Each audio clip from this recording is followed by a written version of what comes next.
그럼 먼저 핵심 이슈의 궁금증 풀어보는 ETY 시작합니다.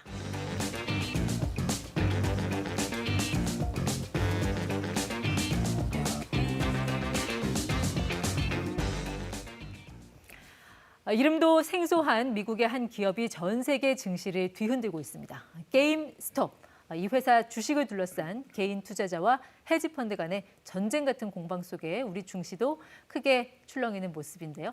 이 파장이 어디에서부터 왔고 또 언제까지 이어질지 김학균 신영증권 리서치센터장과 알아보겠습니다. 센터장님 어서 오십시오. 네, 안녕하십니까?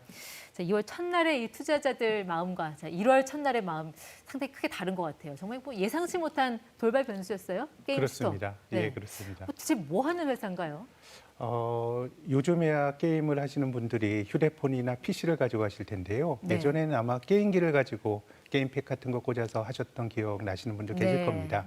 이런 중고 게임 상품을 비롯해서 온라인 게임 팩이라든가 네. 이 게임 관련 상품을 오프라인에서 파는 미국의 유통업체입니다. 네. 게임 유통업체라고 볼 수가 있죠. 예. 그러니까 게임 팩을 파는 오프라인 중심의 네. 유통회사라고 하니까 뭐 업황이 별로 어떨지 영업 실적이 좋지 못한 그런 어느 정도 좀 회사였습니다. 감은 오는데 네. 그런데 어쩌다가 이 헤지펀드에 타깃이 됐습니까? 이 네, 작은 이 회사가 실적이 별로 안 좋다 보니까 올해 1월 13일에 네. 이사회에 새로운 사람이 들어왔습니다. 근데 이 사람이 앞으로 판로를 온라인으로 바꿔서 네. 한번 사업을 잘해보겠다라고 얘기를 하니까 주가가 단기간에 급등을 했습니다. 네. 이 사람 들어오기 전에 주가가 주당 18달러였는데 네.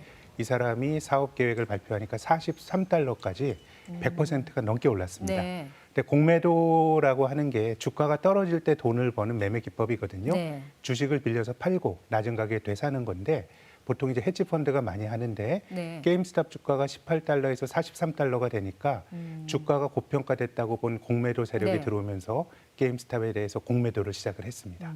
그럼 43달러였던 그 주가가 갑자기 300달러가 넘게 급등을 네. 했단 말이죠. 자, 이때는 무슨 일이 있었던 겁니까? 네, 공매도를 시작했다고 한 헤지펀드가 밝히니까 네. 미국 개인 투자가들이 서로 이제 토론하는 그 커뮤니티가 있습니다. 월스트리트 배치라고 하는 데인데요. 이곳에서 야, 기관 투자가가 공매도를 한다. 네. 개인 투자가들의 힘으로 이걸 이겨보자라고 하면서 네. 개인 투자가들의 엄청난 매수세가 들어왔습니다. 그래서 헤지펀드는 한 40달러 때부터 이제 공매를 한 걸로 추정이 되는데 이 주가가 340불까지 올라가면서 네. 결과적으로 공매도를 친 헤지펀드들은 약 200억 달러의 손실을 현재까지 본 상황이고요. 개인 투자가들의 힘으로 주가를 끌어올렸습니다. 그러니까 한 주간 동안 400% 넘게 급등을 했다가 또다시 폭락하고. 네. 자, 이거 어떻게 설명을 할 수가 있는 거예요? 뭐 이제 지난주에는 하루에 100% 넘게 오르기도 했고요. 목요일에는 44%나 네. 급락을 했습니다. 근데 뭐 주가가 많이 오르다 보니까 뭐 이제 팔고자 하는 힘도 강했던 것 같고 목요일에 급락할 때는요. 네. 그리고 또 주식 거래의 어떤 플랫폼인 로빈훗 같은 데서 주가가 너무 많이 오르니까 주식의 매수 주문을 막았습니다. 그래서 다시 폭락한 예, 거군요. 그러면서 폭락을 네. 했는데 금요일 거래에서 주식 매수를 다시 허가를 하면서 네. 또 100%가 넘게 급등을 하고 있으니까 네. 뭐 그야말로 주가가 요동을 치고 있고 작년 말 대비해서는 18배 지금 오른 상황이니까요. 네. 한 달 동안에 뭐 엄청난 급등세가 나타났다고 볼 수 있습니다. 네, 그렇게 이제 주가가 폭락했던 29일 날, 우리 코스피도 굉장히 출렁거리지 않았습니까? 네, 그렇습니다. 검은 금요일이라고 할 정도로 네. 뭐 3천선을 결국 내주고 말았는데 네. 어떻게 보세요? 이 게임스톱이라는 게 우리 증시에도 하나의 불안 요소로 작용할 수 있다고 보십니까? 뭐 직접적인 연결고리는 없습니다. 미국에 있는 작은 회사인데 근데 이제 제반 환경은 한국과 미국 증시가 비슷합니다. 개인 투자가들이 공격적으로 주식을 네. 사면서 주가를 끌어올리고 있거든요. 그래서 개인 투자가들의 자금은 굉장히 집중적으로 특정 종목에 집중해서 살 수 있기 때문에 네. 주가의 증폭도 커지는데 그런 어떤 개인 투자가들의 어떤 승리를 네. 상징했던 종목이 이제 게임스탑이었기 때문에 그 전날 미국에서 44%나 급락을 하니까 네. 뭐 이런 점이 우리 증시에도 어느 정도는 부정적인 영향을 줬다고 봅니다. 뭐 직접적인 연관성은 없다고 하셨지만 그 개인들한테 패한 헤지 펀드들이 네. 손실을 만회하기 위해서 들고 있던 한국 주식부터 팔았다. 뭐 이런 분석도 나오더라고요. 그렇게 보면 또 연관성이 있어 생각할 보이고요. 수도 있는데요. 네. 과거 미국의 헤지 펀드가 파산하면서 한국 시장을 비롯한 글로벌 경제에 부정적인 영향을 줬던 게 1998년도에 롱텀 캐피탈 매니지먼트라고 하는 네. 노벨상 받은 사람들이 받은 헤지 펀드가 파산했는데요. 네.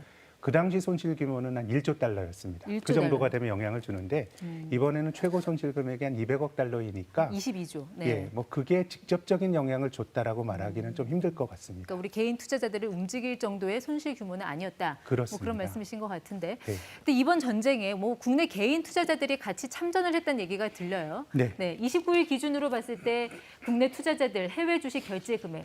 자, 1위가 테슬라였는데 그걸 제치고 게임스톱이 1위로 올라갔단 말이죠. 예. 사실 시가총액으로 따지면 게임스톱은 테슬라와는 작은 비교도 안 회사죠. 되는 작은 네. 회사잖아요. 그런데도 이렇게 개인 투자자들이 움직였던 이유는 어디에 있다고 보시나요? 뭐 투자자들을 뭐 한 가지 색깔로 말하기는 어렵지만 저는 비디오 게임 하듯이 지금 투자 시장에서 네. 그런 게임 하듯이 투자가 벌어지고 있다고 생각합니다.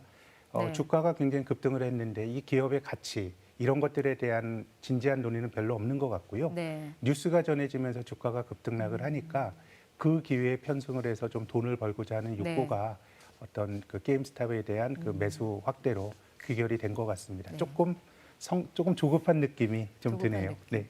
그럼 이 게임스톱의 이 전쟁은 끝난 겁니까? 아니면 아직 현재 진행형인가요? 아직은 뭐 주가가 뭐 바닥에서부터 18배나 올랐기 때문에 네. 장기적으로 보면 이 회사가 높아진 주가를 설명할 수 있을 정도로 네. 실적을 보여줘야 된다는 과제가 있고요.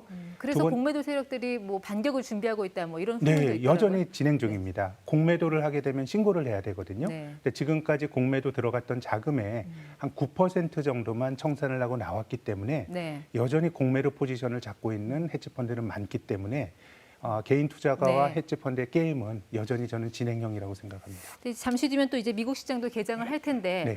어떻게 될 걸로 보세요? 뭐 전망을 어떻게 보시는지 그리고 그것이 우리 한국 증시에는 또 어떤 네. 영향으로 이어질지. 네. 이 뭐 개인 투자가가 꼭 뭐 기관 투자가보다 못하다 이런 거는 아닙니다. 투자는 뭐 그런 걸로 가릴 수는 없는데 개인 투자가들은 매매 회전율이 굉장히 높고요. 주식을 많이 사고 팔고 네. 또 개인 투자가들은 이제 집중 투자하는 경향이 있습니다. 네. 펀드에 가입하면 자동적으로 분산 투자가 되는데요. 그래서 아래든 위든 네. 주가의 진폭이 매우 커질 것 같고 네. 미국이나 한국이나 주식시장으로 들어오는 개인 투자가들의 자금이 모든 악재가 있더라도 주가를 끌어올리고 있는데요. 네.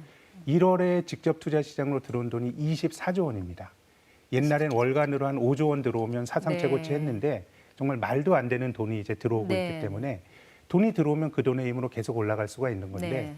이런 식의 자금 유입이 지속되기는 쉽지 않아 보이기 때문에 자금 유입이 둔화되는 시점이 조금 이제 주식시장의 조정을 받는 시점이 될 거라고 봅니다. 네. 방금 말씀하신 대로 변동폭이 상당히 큽니다. 29일 날 92포인트 하락했는데 오늘은 또 80포인트가 또 올랐어요. 네, 네. 이렇게 변동성이 큰 장세에서는 좀 투자자들이 좀 어떤 전략을 가지고 좀 시장을 해석을 해야 될까요? 이 진폭을 일일이 맞출 수는 없고요. 그래서 조금 장기적으로 기업 가치와 주가를 좀 비교해 보실 필요가 있는데 네. 지금은 작년 11월 이후 주가가 굉장히 많이 올랐기 때문에 뭐 아주 길게는 모르겠습니다만 올해 좋아질 거다라고 하는 것도 상당수 주식들은 이미 주가에 반영을 하고 있는 게 아닌가 네. 싶고요. 그래서 좀 주식 투자를 전 하고 사는 게 좋은데 네. 개인 투자가는 집중 투자의 속성이 있기 때문에 주식 살 돈을 좀 나누어서 네. 분할 투자하게 되면 시간은 분산할 수 있기 때문에 네. 투자의 자금을 좀 시기별로 나누어서 사실한 조언을 드리고 싶습니다. 네. 뭐 종목을 분산하는 것보다 시간은 분산에 더 주력해라. 그렇습니다. 그 말씀까지 듣도록 하겠습니다. 지금까지 ETY 김학균 센터장 함께했습니다. 고맙습니다. 고맙습니다.